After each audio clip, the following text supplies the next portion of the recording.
In brightest day, In darkest night, no Determined to beat you at this game. my sight. Let those who worship evil hide. Beware my power. green lantern Goodbye, my son. My hopes and dreams travel with you. Permission to come aboard. Bien le bonjour les zincs, c'est Oz et aujourd'hui vidéo unboxing et unpoching, tout ça pour vous les petits gars. On est en janvier 2025 et en fait cette vidéo va me servir de programme en fait de ce qui va se passer sur la chaîne en 2025 justement. Ça va dépendre de ce qui se trouve dans ce carton là, qui va être ultra relou à ouvrir j'imagine.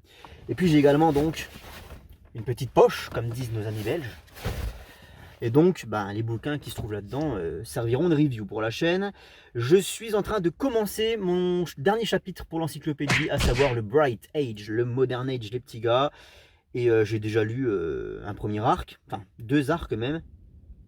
Des trucs que j'avais déjà lus, mais là je suis en train de les relire pour que ce soit bien clair et que ce soit propre et parfait pour l'encyclopédie. Voilà. Allez, c'est parti. On commence avec... Allez, on va commencer par ouvrir le pavé là.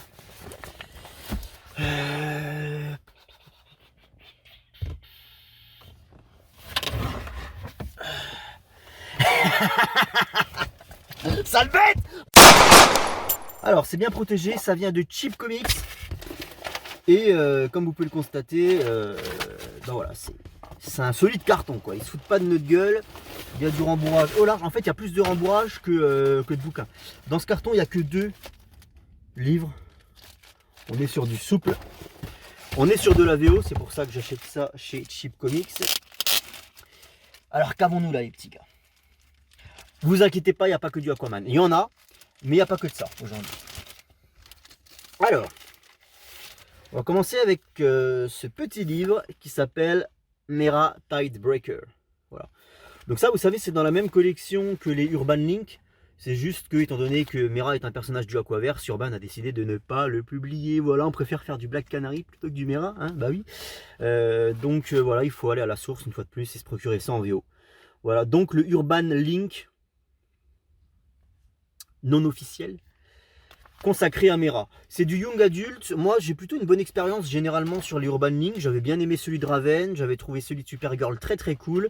Et puis même sur celui sur Catwoman, je l'avais assez... apprécié dans l'ensemble, et même Wonder Woman au final était pas si mal, hein. Voilà. Je sais que je suis pas le public visé, mais ça change un petit peu, et puis on parle de Mera, donc ça peut être très très cool. J'aime bien en plus l'ambiance un peu bleutée là,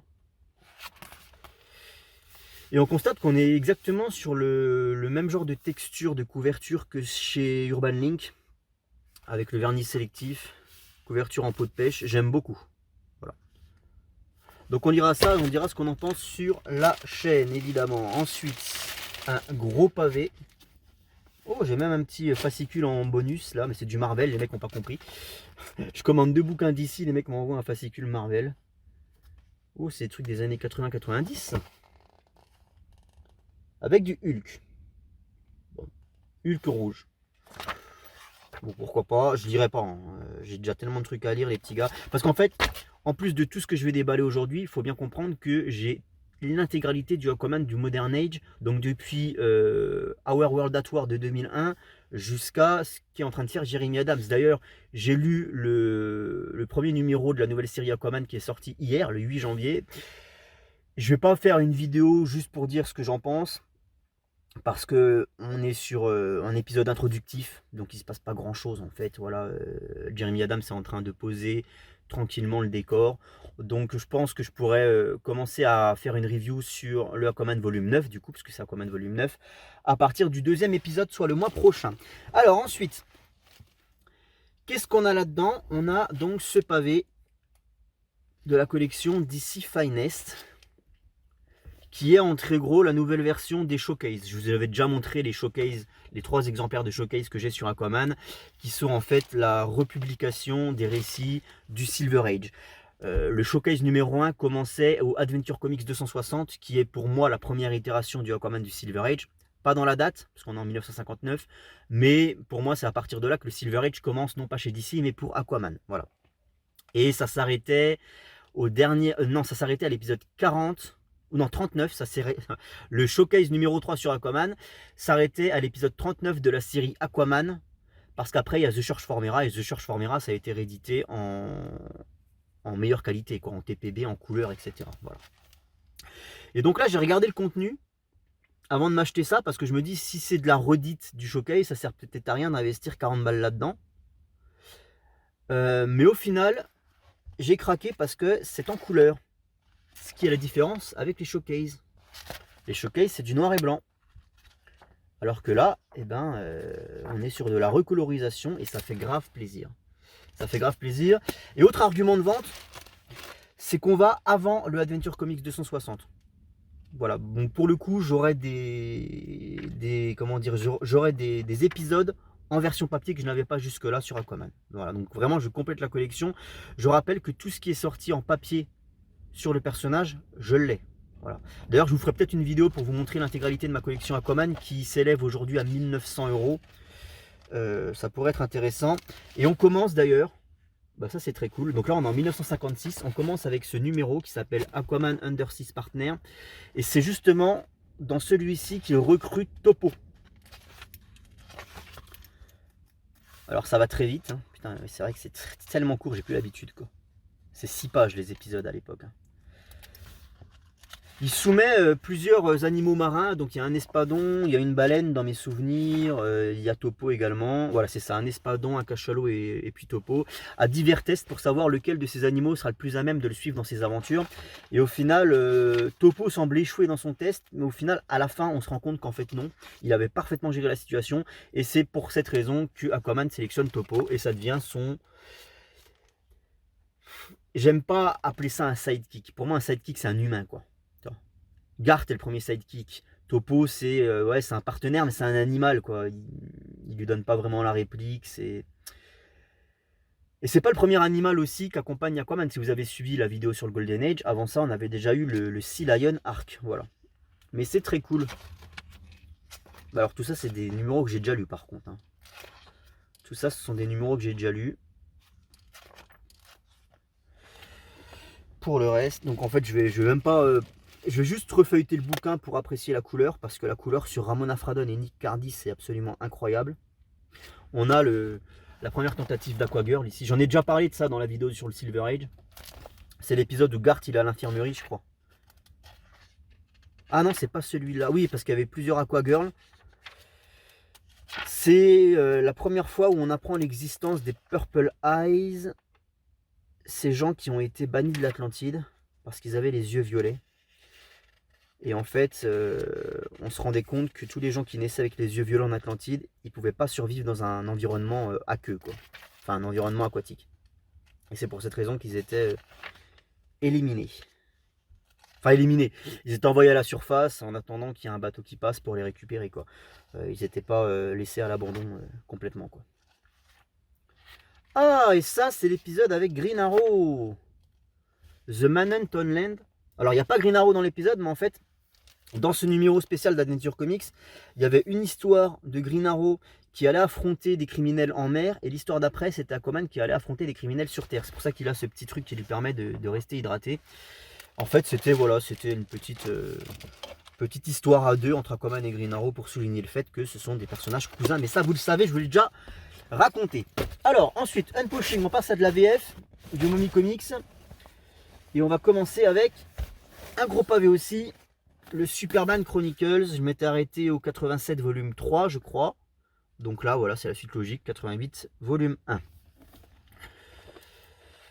C'est pas un exemplaire qui a traîné dans les rayons, je l'ai fait commander, évidemment. Vous savez que les Chronicles, il faut toujours les faire commander parce que ce qui traîne en rayon, c'est pas terrible. Mais même là, vous voyez, ça sort du carton pourtant.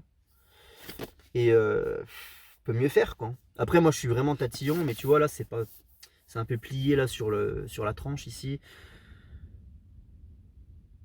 Pas terrible le dessin qu'ils ont choisi pour la cover. Regardez. Bof.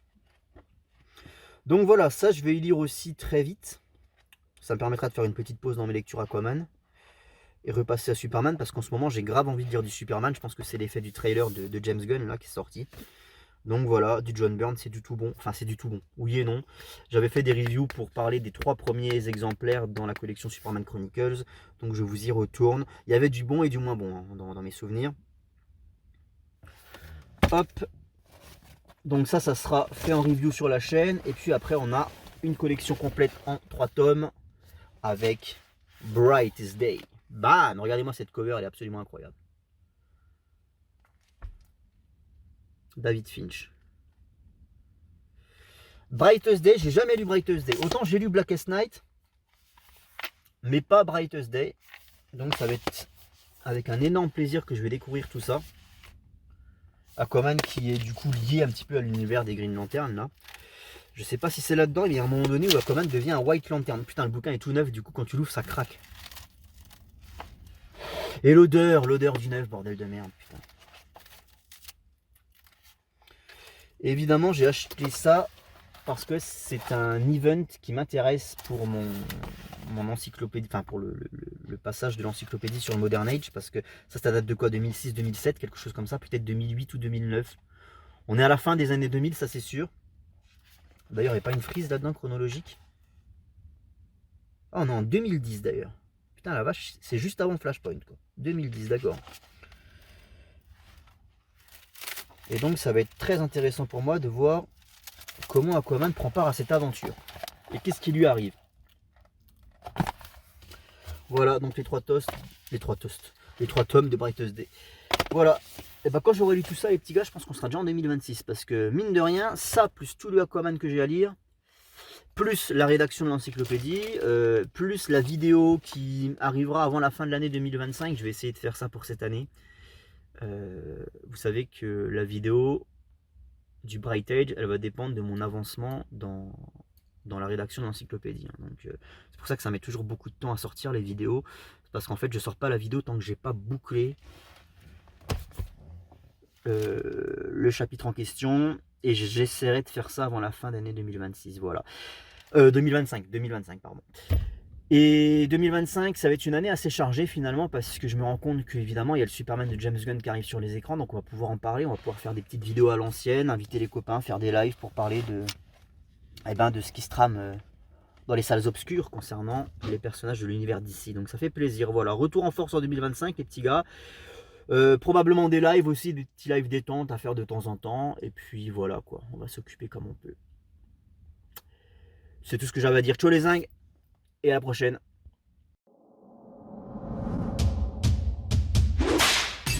Meow.